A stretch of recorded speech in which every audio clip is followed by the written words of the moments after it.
seule personne qui connaît les goûts du Père. Même dans la maison de maman Brunel, mais elle n'a pas préparé. Mais elle ne préparera jamais comme maman Brunel. Parce que maman Brunel connaît le goût de papa François. Alors, Esaü, on est allé consulter la mère. En étant au Esaü est sorti. Il est allé chercher le bébé. Comme la mère aimait Jacob, la mère a appelé. Je connais les goûts de ton père. Je connais ce que ton père aime. Même si ça ne sera pas les Juifs, ça peut être la chèvre. Même si ça ne sera pas les Juifs, ça peut être de la terre. Mais moi, je connais les épices que je fais pour approuver ton père. Alors, va chercher. Est-ce que j'avance? Alors, c'est Jacob a préparé. C'est pas mon message. Et puis Jacob est arrivé.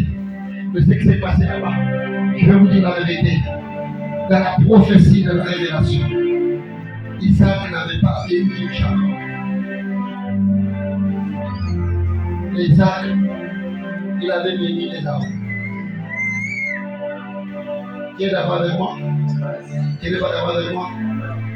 Jacob est allé vers son père. Et quand il est arrivé vers le père, il dit, Père, j'ai amené ce que tu m'as demandé. Qu'est-ce que le père a dit?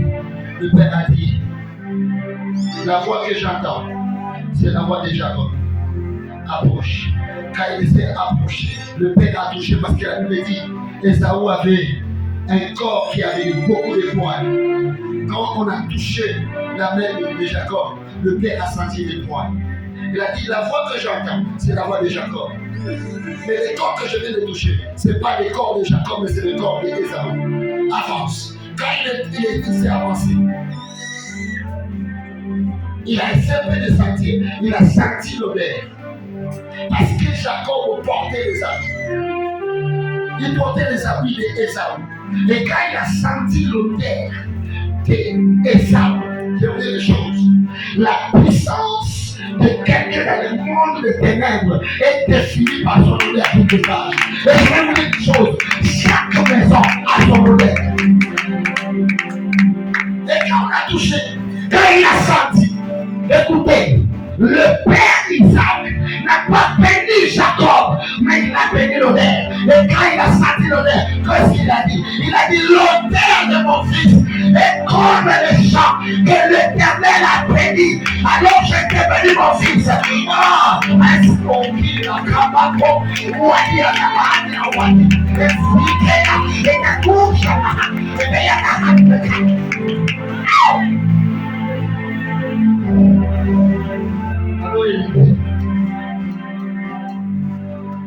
je bénis l'odeur, car l'odeur d'Esaü est comme le chant que l'Éternel a béni. Alors, quand je lis la Bible, j'ai compris une chose. La bénédiction que le Père avait dit dans la vie de Jacob, cette bénédiction, je n'ai pas vu nulle part où cette bénédiction s'est réalisée. Nous sommes des lecteurs de la Bible. Quand je lis la Bible, je ne vois nulle part. Parce que le jour où le Père avait dit, il a dit, tes frères s'agenouilleront devant toi. Et tu seras au-dessus de tes frères. Donc quand je lis la Bible, lorsque Jacob est parti, et je comprends une chose, dans la vie de Jacob, il y a une chose qui était puissante dans la vie de Jacob, c'était la nuit. À chaque fois, Jacob s'éloignait d'une famille. Lorsqu'il était seul, il y a quelque chose qui s'est passé.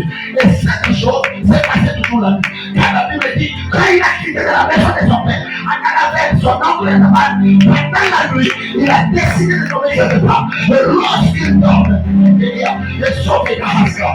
Quand il tombe, la Bible est en train de dire ceci. Et il a pris la pierre et l'a mis sous sa tête. Et il a vu une vision.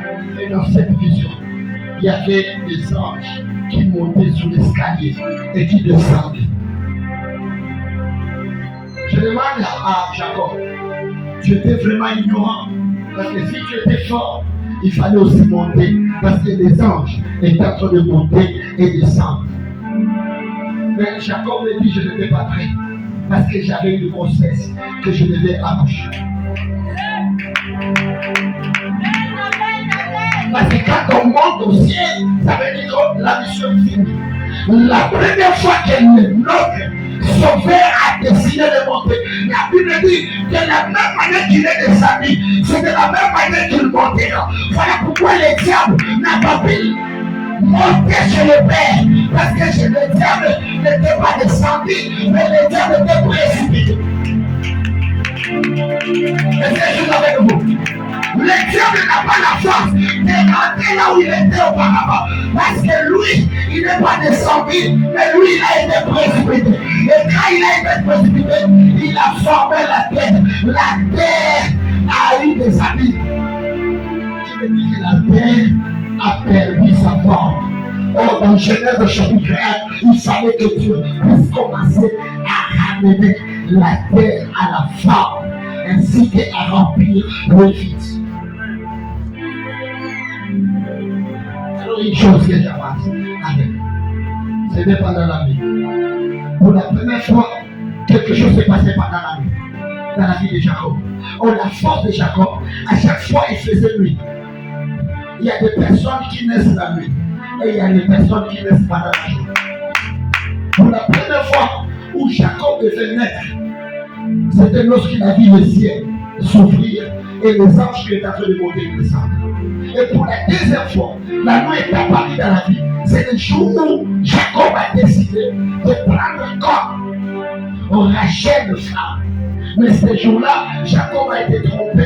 On n'a pas donné Rachel, on a donné Rémi. La nuit, je vais dire la nuit. C'est la nuit. Et le matin, quand il s'est réveillé, il s'est rendu compte que la femme qu'on a donnée, ce n'était pas la femme qu'elle avait demain. Qu'il avait demain. Alors, qu'est-ce qu'il fallait faire? Il fallait encore travailler sur la femme qu'il avait demain.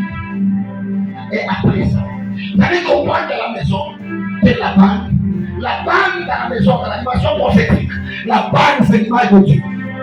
Alléluia. Qui est d'accord avec moi? Qui est d'accord avec moi? La bande c'est l'image de Dieu. Parce qu'il arrive des moments où on fait des choix. Mais les choix là ne viennent pas de Dieu. C'est lui qui connaît les choix. C'est donc Dieu lui-même. Voilà pourquoi il fallait comprendre. Ce n'est pas Rachel qui a donné Gina. Ce n'est pas Rachel qui a donné Lévi. Mais c'est Léa qui a donné Lévi. Oh, la bénédiction d'Israël s'est trouvée dans deux peuples. C'était le peuple de Gina et le peuple de Lévi. Alors, dans la connaissance, la bonne connaissance. Si tu prends Rachel, tu auras seulement deux fils. Et ces deux fils, ça sera Benjamin. Et plutôt Joseph et Benjamin. Mais ta richesse ne se trouve pas dans Léa et dans Rachel. Mais ta richesse se trouve dans Léa. Ils sont pas dans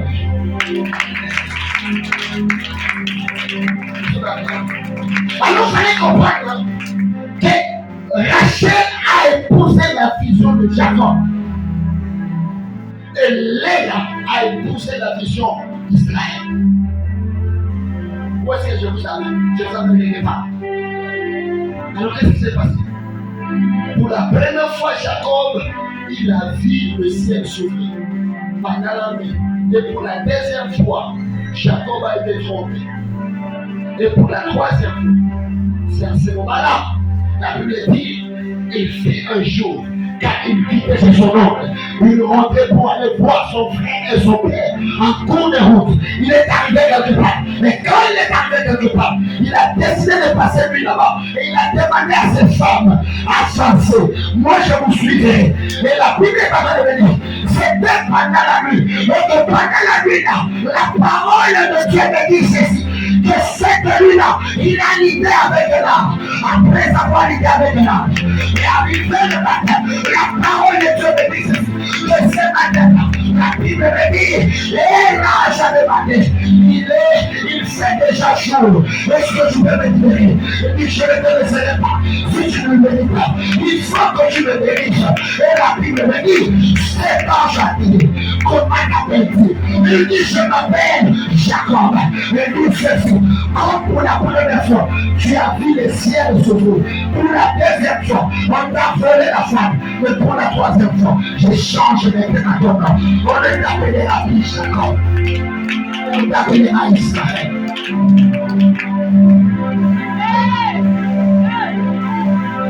Je vais parler de choses.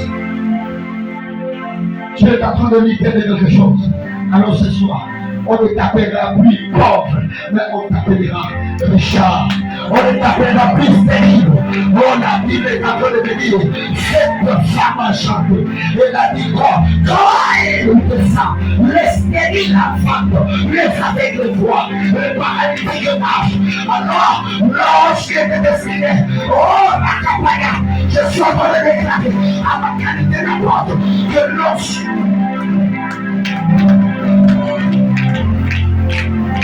alors il y a une chose. Je vais dire une chose. Je vais dire une chose. Je vais finir par encore une chose.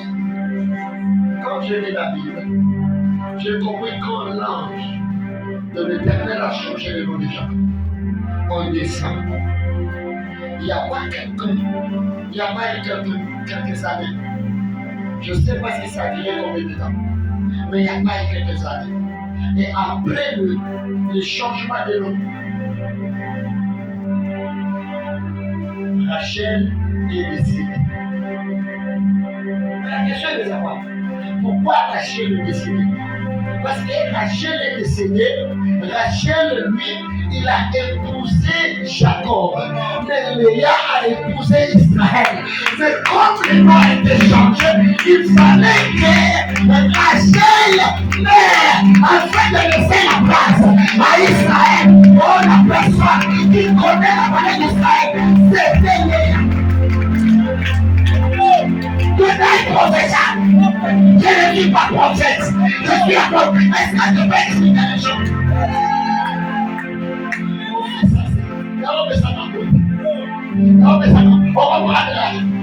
Il fallait que Rachel meure. Parce que Rachel a épousé la vision de Jacob. Oh, Jacob n'est plus Jacob. Mais Jacob est devenu Israël.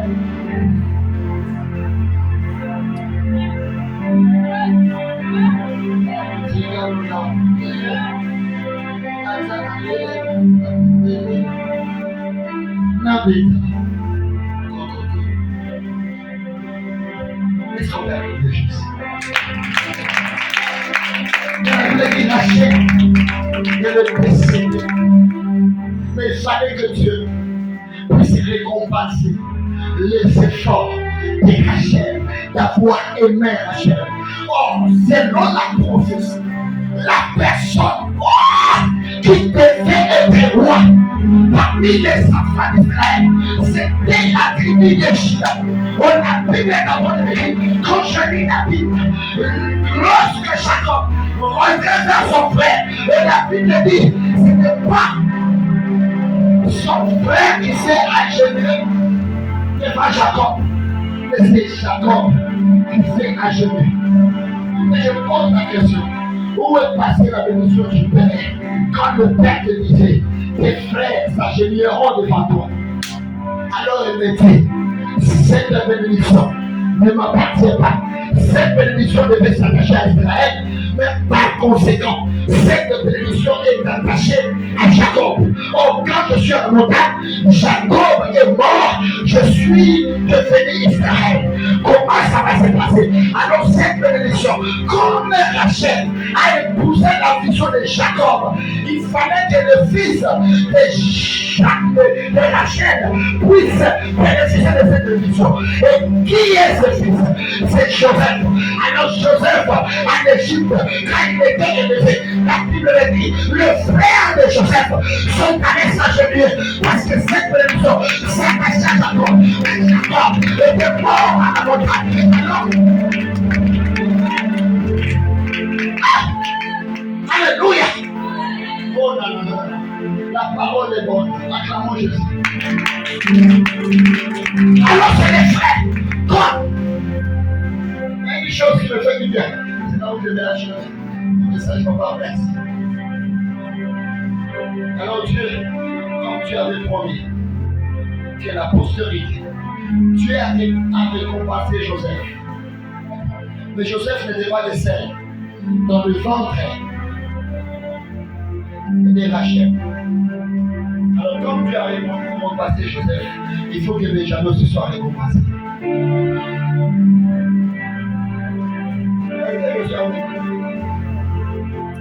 Est-ce que je suis avec vous? Comme Dieu a récompensé Joseph, les frères se sont agenouillés devant Joseph. Il y a une personne. Cette personne, le jour de la naissance, avant que Rachel puisse mourir, la Bible est en train de dire ceci, qu'avant de mourir, il a mis au monde et cet enfant s'appelait Ben-Oni. Ben-Oni qui veut dire le fils d'Emmanuel. Alors quand Jacob est arrivé, il a changé le nom, on doit l'appeler Benjamin. Et quand on doit l'appeler Benjamin, qui veut dire le fils de ma droite. Or, ici, nous devons savoir, il y a un verset qui dit que 1000 tombent à ma droite et à ma gauche plutôt, et 10 000 où? 10 000 où? 10 000 où? Alors cette personne a réussi. Il est le fils de ma droite. Or, le véritable fils de la droite, c'est que Jésus. Parce que quand Jésus a vaincu le combat, Jésus est allé s'asseoir à la droite du Père. Et au-delà de ça, il est séduit, l'intercesseur pour lui.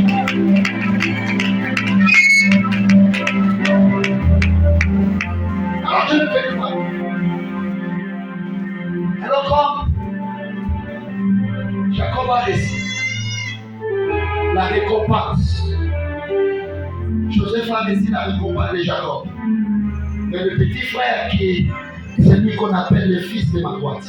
Donc quand tu t'assois à la droite du Père, ça veut dire que tu es le prince. Or, le prince est appelé à devenir un jour un roi. Alors quand je lis la Bible, dans le livre de Samuel, la Bible dit, il fut un homme de la maison de Benjamin qui s'appelait Saïl. Et la Bible me dit, quand il est allé voir le prophète de Samuel, et la prophétie sortie, c'est toi qui dirigeras Israël, parce que Dieu s'est souvenu de toi.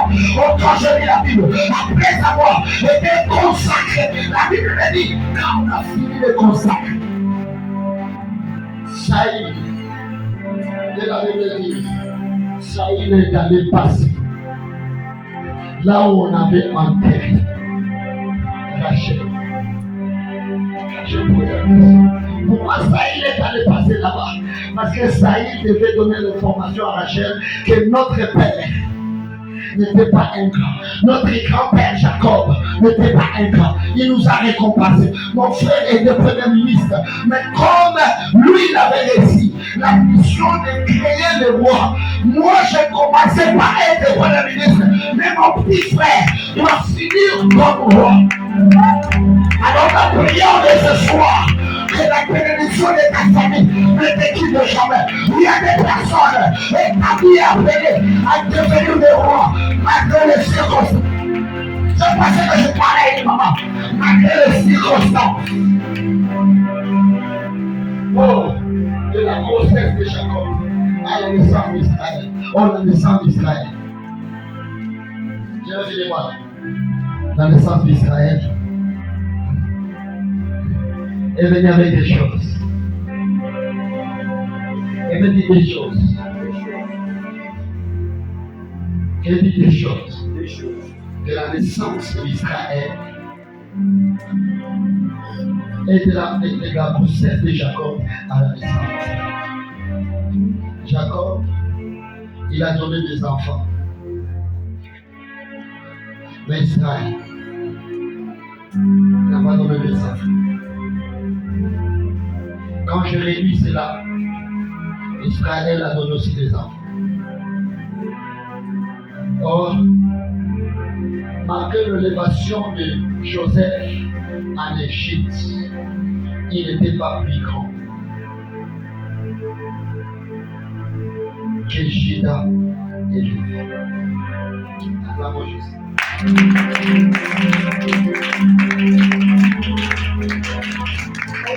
La véritable grossesse que nous sommes en train de parler, c'est la véritable qui nous amène à avoir des identités. Or, en Égypte, quand les enfants d'Israël sont sortis en Égypte, vers la terre promise, il était strictement interdit que quelqu'un exerce la royauté en même temps le sacrificateur. Alléluia.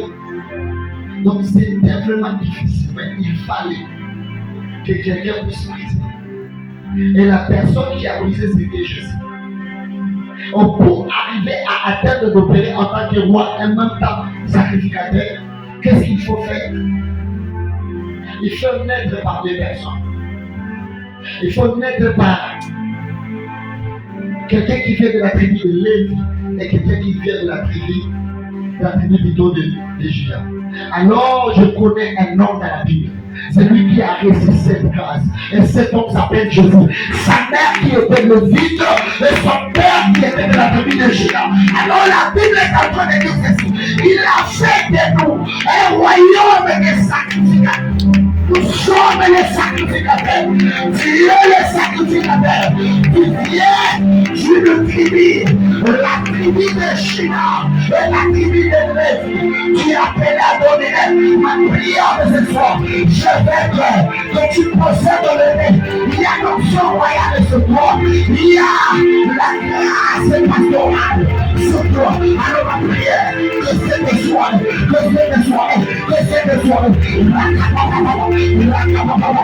laissez-moi prier. Tu peux commencer à m'abandonner. Tu peux commencer à prier.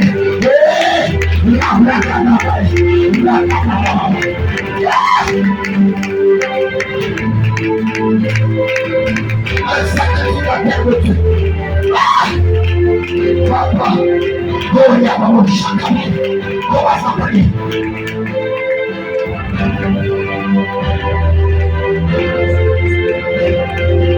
Commence à prier. Commence à prier. Père, je suis là. J'ai reçu une grâce. Je suis en même temps roi, en même temps sacrificateur. Il a fait de nous un royaume de sacrificateurs. Dans ce royaume se trouve le roi. Et les sacrificateurs sont libres des choses de Dieu. Alors je suis en train de prier sur la prière. Tu ne seras pas seulement roi, mais tu seras même un sacrificateur. Ma prière des efforts, le Canamaya de Rupacha, le Canamaya.